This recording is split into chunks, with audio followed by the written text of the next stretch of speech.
Galarian Rapidash is meant to be a movement character, running around the board getting sneaky hits to chip enemies' health away. That kind of gameplay does not gel with PvE. Rapidash receives damage buffs based upon how fast it is moving when utilizing an attack. If playing Dazzling Gleam, there is a little indicator in the lower right corner notating how many speed increases it has racked up, with 9 being the limit, giving a 99% movement speed increase. Fairy Wind doesn't have this, as it won't increase your speed, instead being a stun on use 3 and later an added slow on the opposing Pokemon. To make up for it, you'd use Agility as your secondary move for an up to 80% movement speed increase if you can keep hitting opponents while it is active. Unfortunately, with how this mode goes, you'll likely be unable to maintain a high speed either way, as Horse doesn't knock things out very quickly. There's also gaps in spawning, which will cause the boost to simply run out.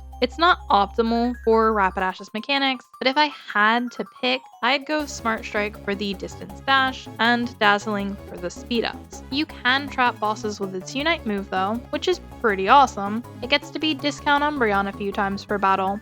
Still doesn't make it worth using. Machamp is a pretty good farm killer in normal gameplay, and that mostly translates to this mode. It doesn't do amazing damage, hence its mid-position, but it's a solid Pokemon. Machamp can very easily handle a lane all by itself with either build. It's one of those Pokemon where what you play is entirely preference. Dynamic Punch is an area hit with a much shorter stun than Submission, which grabs a singular Pokemon. Both moves give stat buffs to Machamp, making it difficult to determine which is actually stronger. I do think Cross Chop is the better of your first slot options, mainly due to its permanent attack stat increases once you reach level 13. Close Combat is still a good damaging move, no judgment here if you'd prefer playing that.